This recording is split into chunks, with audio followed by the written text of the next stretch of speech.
Howdy Heroes Hearth, this is Kyle Fergusson. Today I'm sitting down with Hebi's Malfurion. This is from Diamond Hands versus 30k, Game 3, Tomb of the Spider Queen of the CCL Season 4. Welcome, Hebi. Howdy, that's me. Thank you for joining me to talk all about our plain-skinned Malfurion here as we roll out onto the field. Is that a sign? Do you not play the Malfurion too much? I like the default skins now. All right. Now that everyone uses skins, they have all the skins I want. You've become more special. Unique. Yeah, I see. Skin is default. Perfect. The mind games of it. Excellent. No, this is one of my favorite healers. It's so traditional. It's so World of Warcraft. You are here to heal on Malfurion and maybe reveal people occasionally with a Moonfire. So I can't wait to hear what you have to say about this hero. And first up, let's get into the draft of it. How did Malfurion happen? And this was picked up in the 3rd spot, so picked alongside Tychus after a Johanna, after the enemy showed a Blaze and Lunara. Yeah, so Ruto had in mind that he wanted to pick Tracer on this map. Generally, you don't want to first phase Malfurion because he's very susceptible to dive. For instance, I think if they had picked Genji, late picked Genji in this draft, it might have been much more of an issue for us. But Malf is so good on Tomb that we kind of didn't really bat an eye about first phasing Malfurion. Why is he so good on Tomb?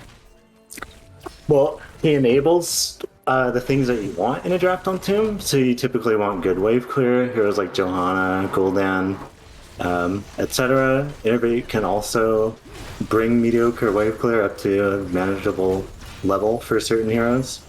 So another thing that's popular on Tomb are also heroes that can bully early game rotations like Tracer and I guess to a lesser extent Maiev. And Malf can kind of enable these heroes to do that by healing them from relative safety. I mean, obviously, Malf Tracer is like a pretty classic, tried and true pairing. But on top of that, he can also provide CC from level 1. I mean, Emerald Dream is like almost a mosh at this point. I don't know why it's still in the game in the state that it's in, but it is. So he's very strong early. He enables aggressive heroes. The lanes are all very close, tightly packed, so it's easy to have Qs on the targets that you need to have them on at all times. Okay. Yeah, those are some reasons. So one of the first things you said there was enabled lane clear, and Malfurion himself doesn't really have lane clear. I can see you moonfiring the lane. It didn't do much, but you're more talking about Innervate, kind of empowering Gul'dan or Johanna to keep casting and have the mana for it. Yeah. Another thing about Innervate is generally you want to be innervating your tank when they use their engage tool. So that could be Power Slide, Hook, Diablo when he combos over DPS. But in the case of Johanna, she's really just using all of her abilities on wave clear. So in fights, you'll see me innervating the Odin because it works on Odin, whereas if we had a different tank, I would probably be innervating them after they engage in fights. Okay, that was my next question, as you mentioned Gul'dan, so it's not about giving Gul'dan mana, which he's going to get from his own health. It's more about this basic ability cooldowns recharge 50% faster, and that's why you mentioned the Diablo. Right, and Malf is also, he's the uptime healer, so you can create advantages just by running back and forth mid-top and clearing waves and helping Gul'dan to do that. Uptime being that he's allowed to be on the field for the longest amount of time without hearthing? Yep, and keeps allied heroes on the field longer than they might usually be able to, especially in terms of mana. And so on a map like Tomb, where, you secure turn-ins by getting priority in lanes and creating pressure on the map and diverting attention away from turn-ins, that's very helpful. Sorry. Okay, so someone like Deckard, who has early game mana issues, partially due to like just spamming and people overusing abilities, but is less powerful on Tomb of the Spider Queen, where you need that early advantage, and a Hearth from a support would really put you behind. Right. But I would say Deckard's advantage on Tomb is just turn and control. It's very helpful for that, or that's one thing he's better than Malf at. That's the range on cube and being able to poke that. Oh yeah, it's very easy to stall as Deckard. You mentioned Odin. That's really interesting. So the Odin's abilities, which do not cost mana, are also reduced by the 50% of Innervate. Right. Wild. All right. So you mentioned the Tracer combination. It is a classic. Lots of people know about it, but it's basically that you are allowing this heal to go with Tracer wherever she may go. And she is now free to do stuff, regardless of the healer being anywhere close to her. Yep, and you can cleanse her from several screens away, or you can also just be moonfiring the front line to heal her. So in this matchup and in the draft, you showed the early Malfurion, seemed pretty scary. You guys had banned Varian, and I believe Chromie. Was that an obvious tell to the enemy team that you were going to go Tracer? I think the third ban of Varian was a very obvious tell. The mouth pick is like kind of signaling like it probably like should have been aware at that point, but like also banning the Varian third, the second phase ban was like made it pretty clear. Now they would have had to pick Tracer then because they had already banned in their spot for Cassia basically. Would their draft have worked out in that case? Could you repeat that? Sorry.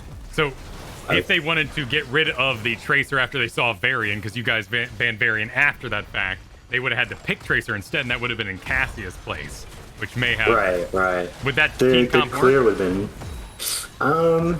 the clear would have been kind of bad. It's just Lunara there. Yeah. I think it would have been better, like looking at the game in retrospect.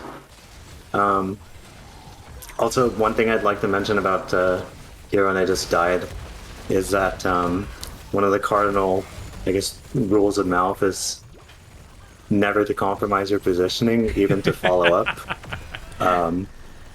Even if it's to follow up on CC, you should not compromise your positioning on Malf. That's gotta be the hardest thing to do, though, because you have such a powerful CC. You want to be a part of every CC that happens. Yeah, but I walk up to root the shielded Lunara, and then I ended up dying as a result. Yeah, it's too important. So Malfurion used to have, well, I should say, Malfurion has problems in the low league fighting things like Kael'thas, which don't really happen in tournament play, but Malfurion has trouble healing off big damage spikes like a Pyroblast. Is that an issue for him, or is that just poor play? So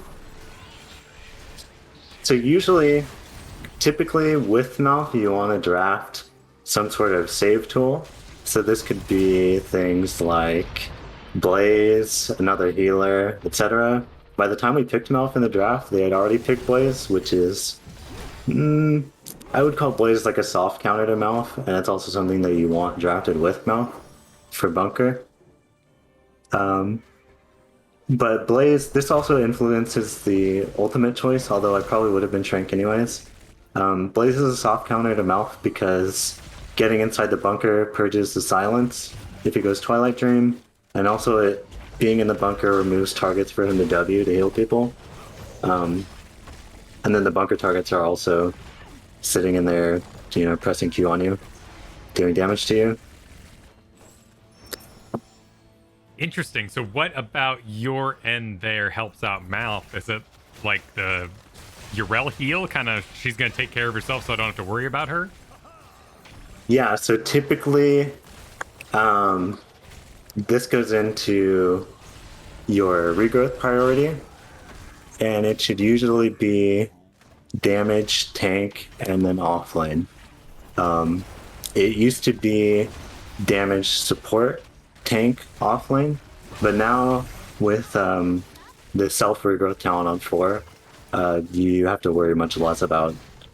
I mean, you don't have to worry at all about regrowthing yourself. So you're sort of removed from the equation in that regard.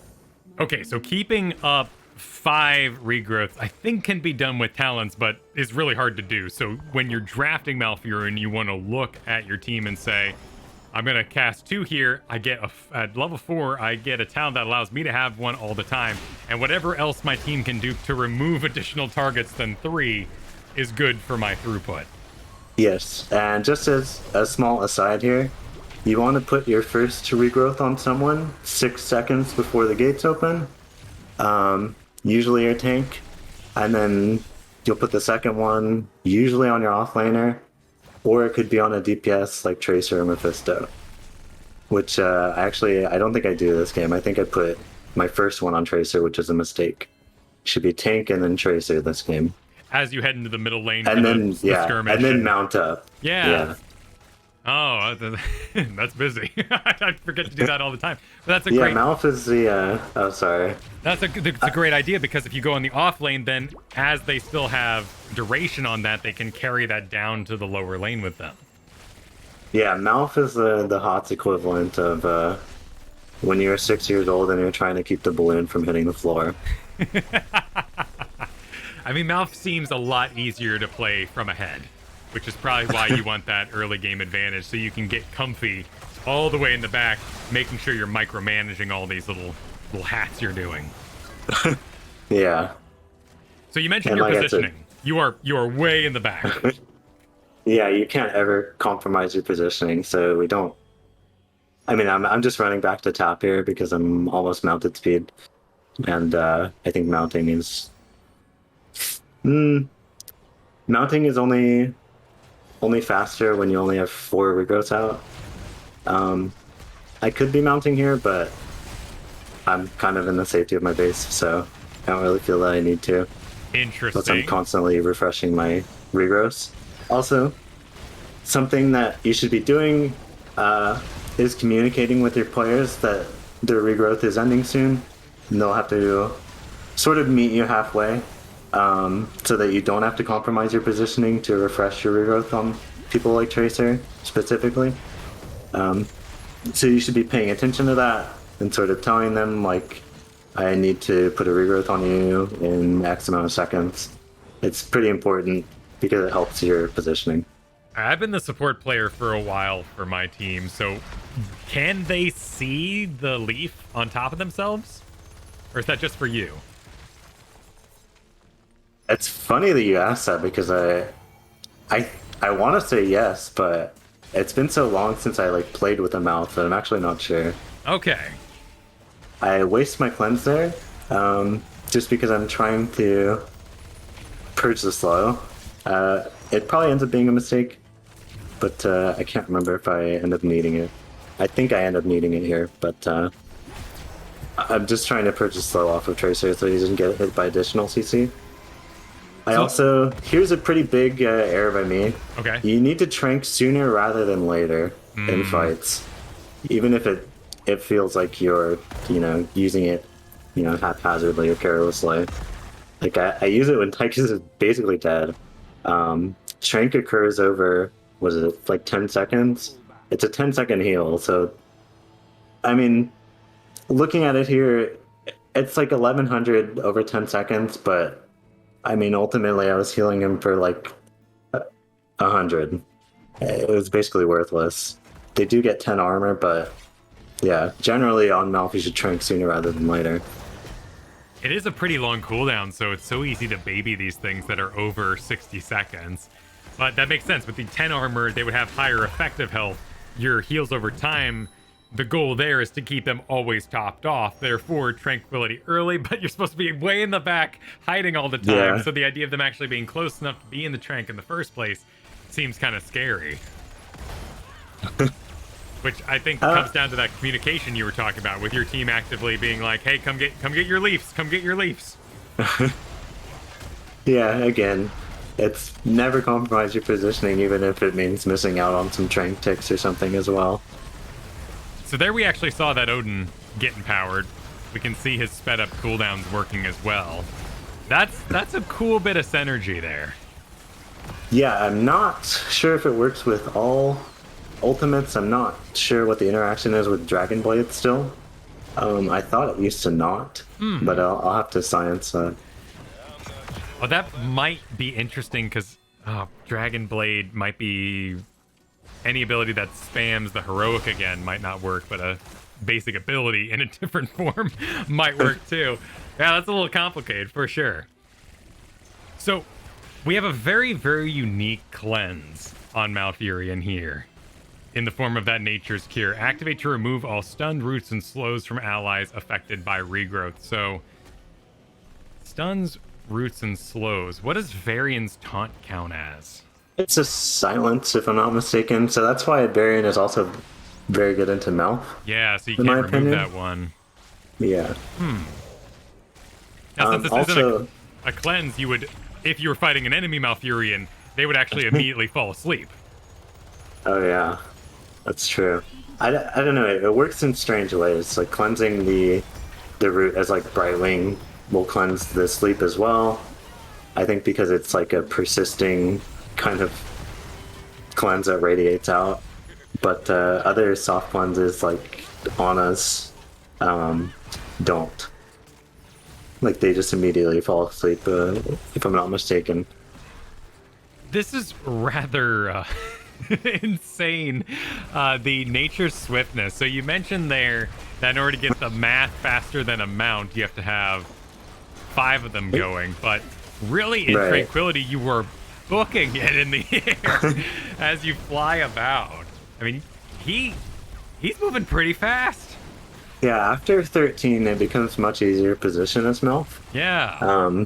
This game, what I should be thinking about is constantly being out of burrow range. If I'm in burrow range, it's probably a mistake. I mean, I was in burrow range there, but I knew that my root is in the gate and it's zoning the rest of his team.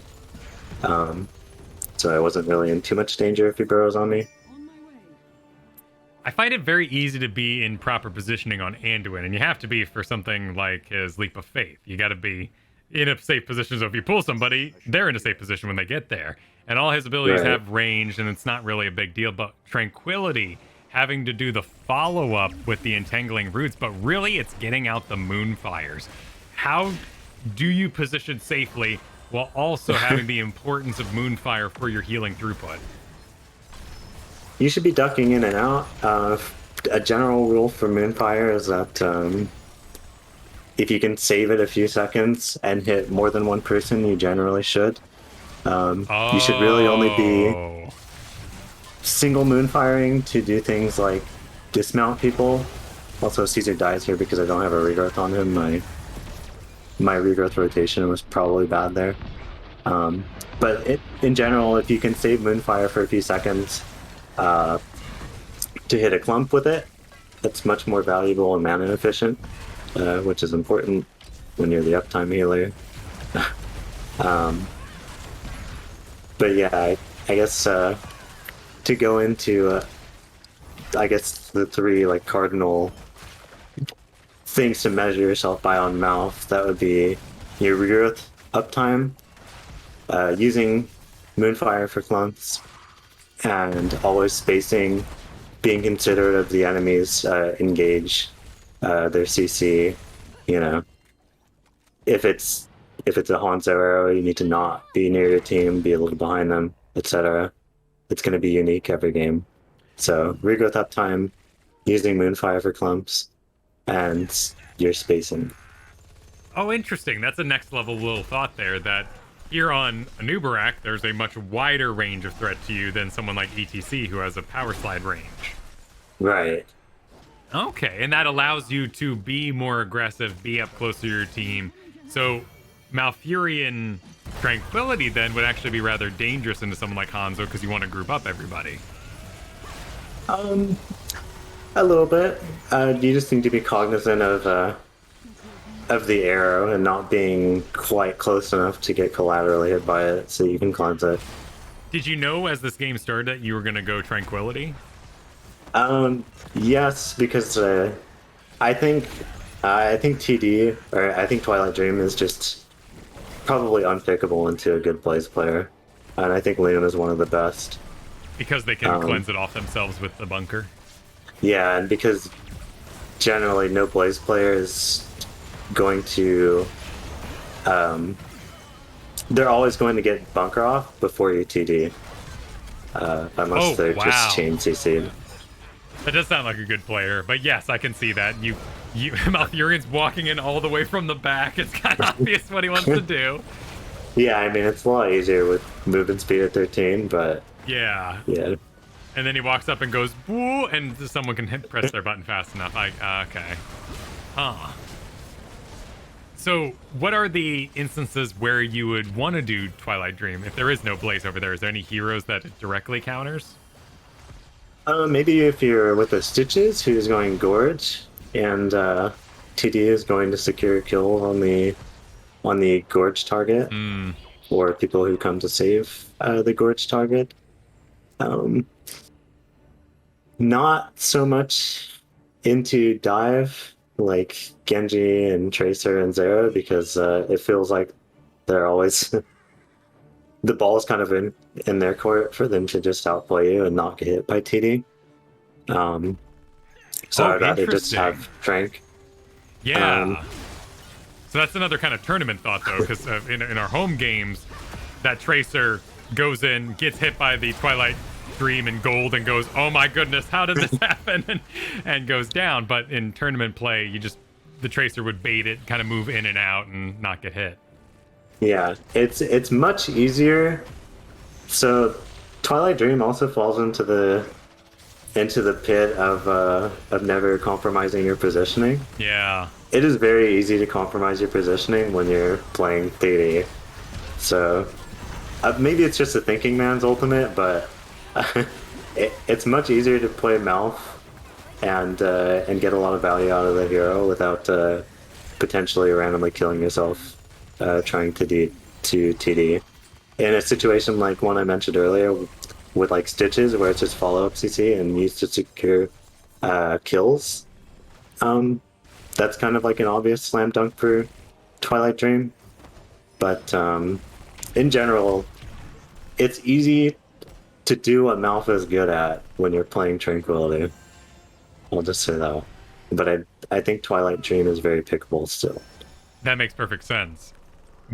Does Astral Communication do anything to alleviate that? Is that a power spike for Twilight Dream, or does that just still suffer from the same problems? I think it's... people should notice if you pick that talent. Right. And sort of play around it. It makes it easier to land Twilight Dream, but you're kind of also playing for 20 on Malf, kind of banking on your 20, making the ult, I guess, pickable in some scenarios. Yeah. I think Astral Communion is very good if you went Twilight Dream, but yeah, I would probably pick Communion over the other 20s if I went Twilight. There we saw a great example of your Tranquility ask questions later sort of thing, where here it doesn't end up getting like that much value, but I don't regret that that Trank. And that's a great example of that. So Malfurion has that early game power you talked about. So banking everything on a late game Twilight Dream is just too much risk. Yeah, it seems like a very low expected value choice of talent. But if you're already Twilight Dream, I think it's a very good 20.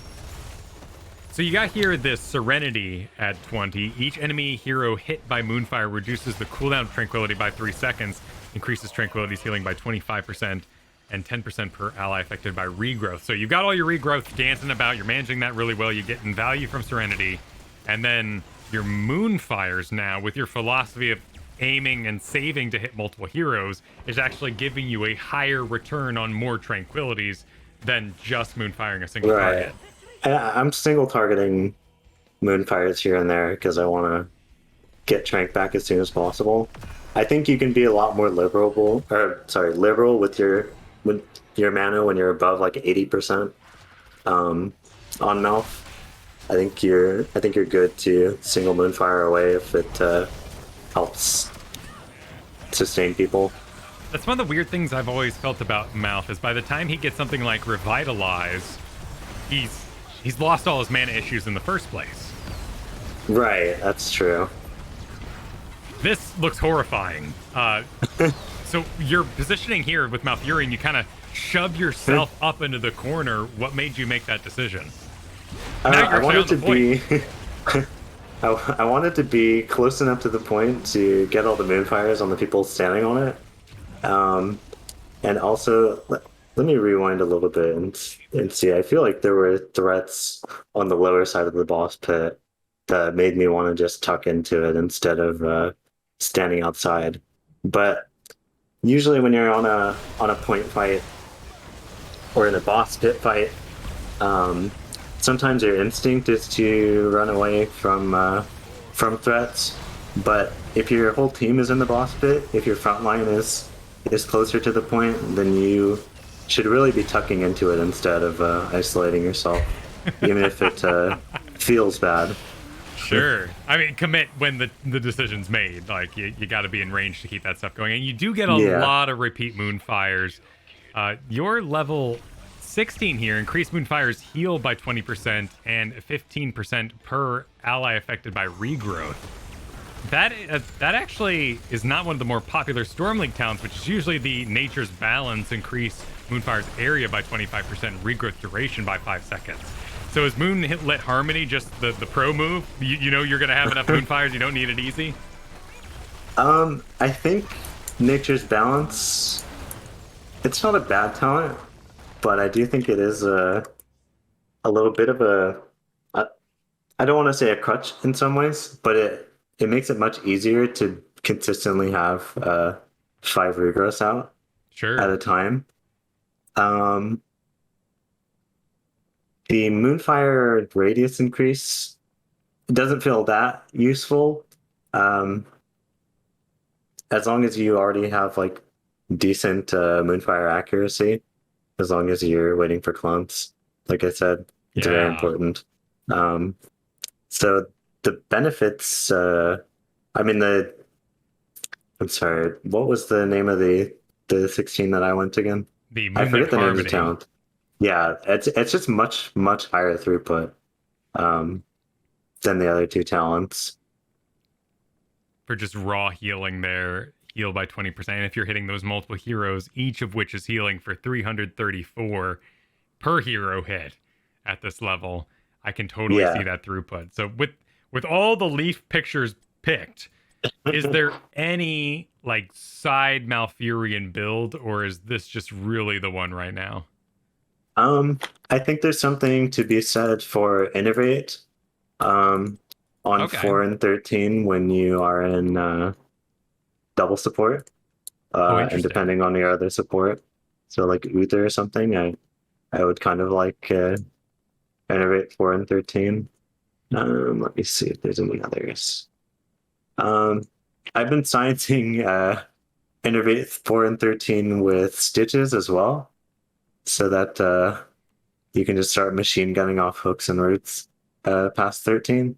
Sure. I'm not 100% sure on it, but I don't know. I think it can be good.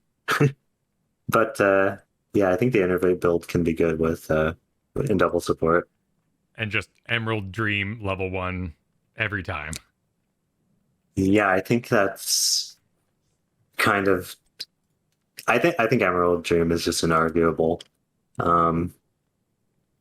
vengeful roots. I don't know. Maybe you can do something quirky and throw your broccoli in front of a hook or something, but I think it's Emerald Dreams 99.99999 repeating times.